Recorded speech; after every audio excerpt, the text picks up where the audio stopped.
And so we have just come through a horrific kind of Game of Thrones winter is coming experience here in Texas, which is kind of the thing that you want to be looking for in these days. Is the unexpected is constantly happening. It's almost as though we've entered an era where nature itself is convulsing along with the culture and the politics of our time.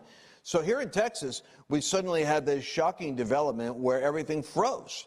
And in Dallas and in Fort Worth, where we're like firsthand witnesses to what happens when you have the environmentalist lobby courting and shaping unrealistic policies that can affect everybody else. The Clinton administration back in the day started doing these subsidies for energy for the states, and Texas, which is like the world's most super abundant independent source for energy, gas and oil, natural gas and oil. They put, I think it was 23 to 25% of their energy demand on wind and turbine power and solar. And what happened is we had a freeze and discovered that over 40 or 50% of that capacity was just shut down. But here's the point, and I'm going to flip it over to Mercedes to talk about this.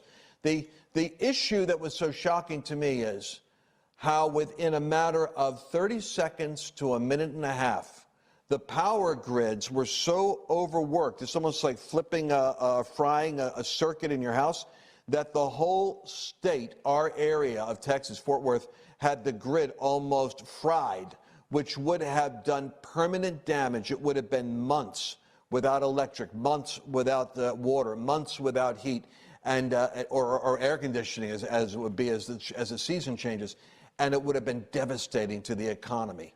So that's how vulnerable we are. But thank God that we had some people, Americans, who were not bureaucrats and who were there to make the choice and not stick it in some kind of bureaucratic system of Washington to solve the problem, because we'd all be stuck right now.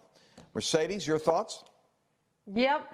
Well, I'm one of those 6 million people that didn't have power for almost 3 days in sub-freezing temperatures. And it was quite an experience, I have to tell you. And it'd be really interesting to see the investigation that comes out of this. So, you know, I understand these wind turbines froze.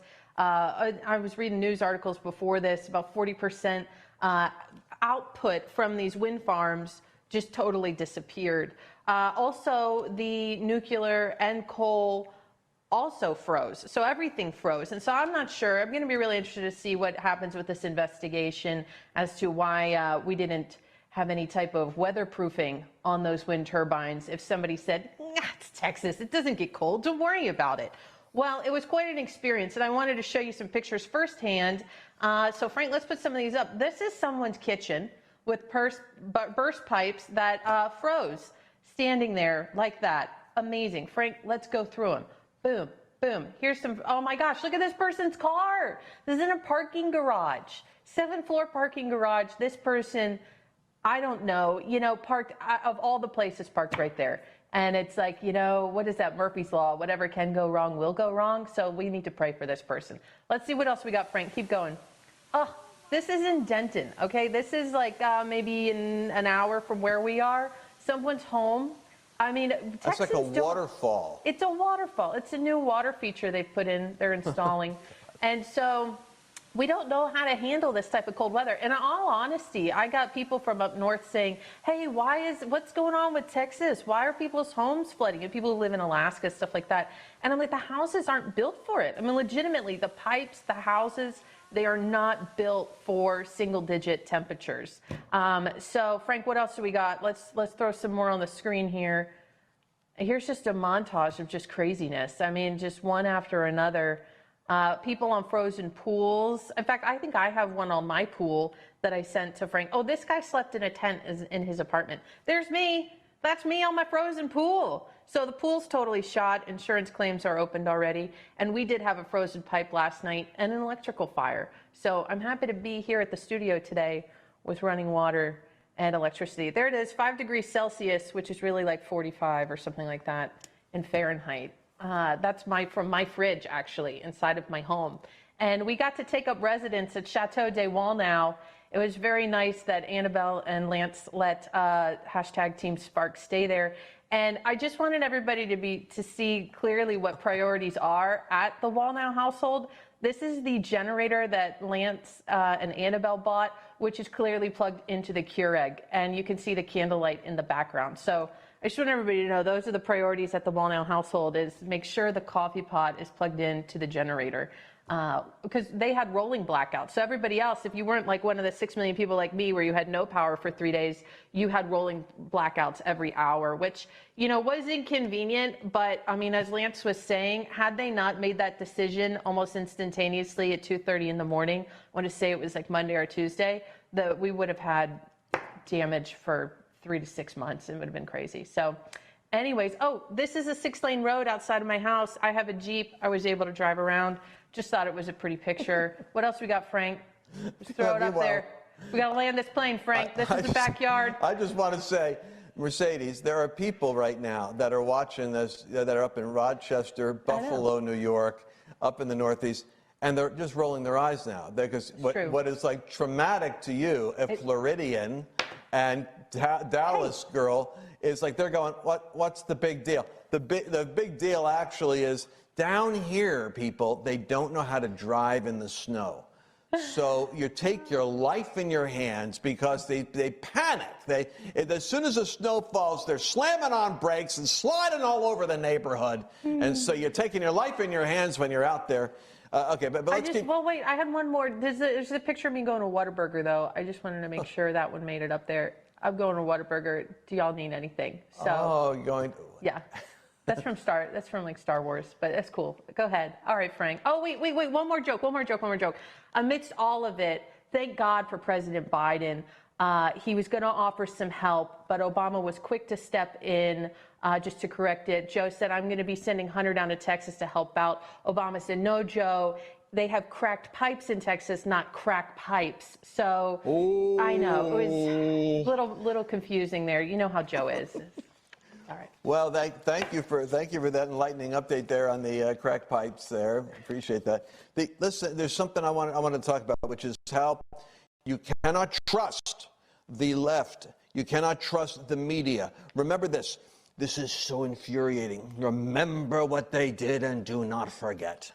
They suppressed the Hunter Biden story. It was an all-channel blackout from all the news sources. You were not allowed to bring out the infamous Hunter Biden laptop, which, by the way, the FBI had the laptop in its possession while the presidency of the United States was precariously hanging by a thread in a Senate impeachment hearing. Why is there no outrage over this? Why is it that we are asleep over these issues? We should be banging these drums, because that's the corruption that we have to deal with inside the very institutions that are now, I'm told, monitoring us because we could be dangerous. But I don't want to lose my point here. The point is that the left cannot be trusted because media is working for the Democratic Party.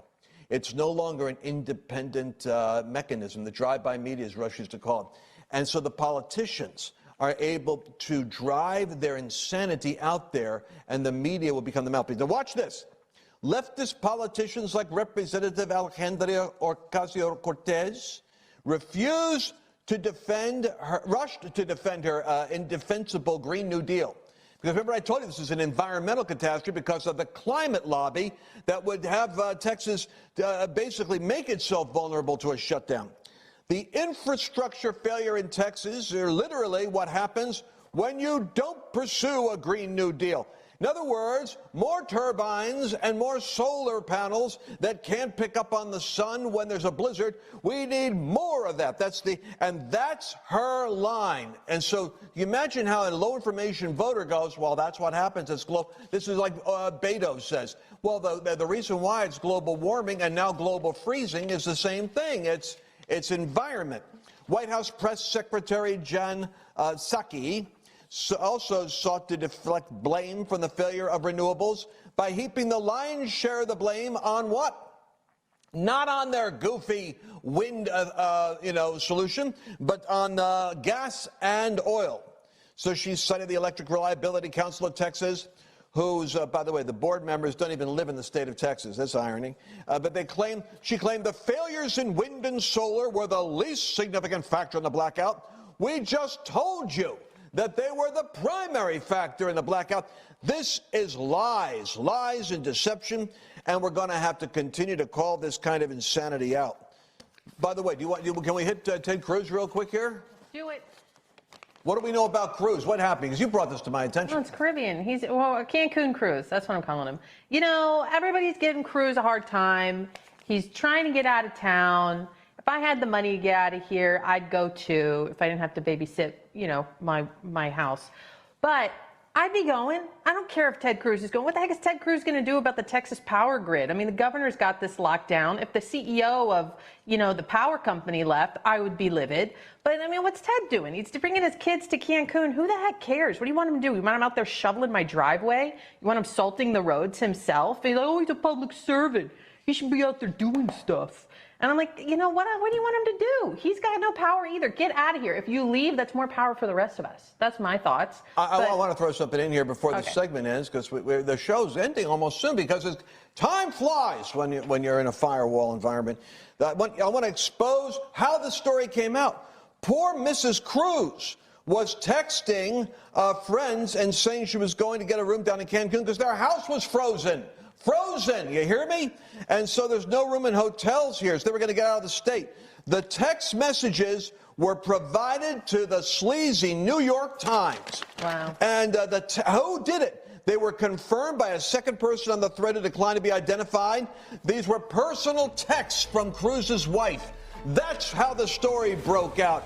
I'm fed up with this stuff. We'll be right back. Wow. As a pandemic wreaks havoc and angry mobs burn our cities, Lance Wallnau explains why this is happening and takes you into the ancient text he describes as God's Chaos Code. This is the exciting sequel to Lance's best-selling book, God's Chaos Candidate, where he predicted Donald Trump would be president. God's Chaos Code predicts this exact moment in history and what is coming next. When you're in the midst of shaking and uncertainty, the one thing that can give you confidence is knowing what God has said about the time that you're in. If the Lord tells you ahead of time what's going to happen, you can be certain things are going to be working out. The Lord has given us that code in the Bible. He's told us what's coming in America, what's coming to the nations. He's literally given us the chaos code. We can understand what's happening and be awakened in the midst of it. You need to understand and get this chaos code. You need to know the code. Order God's Chaos Code now at godschaoscode.com.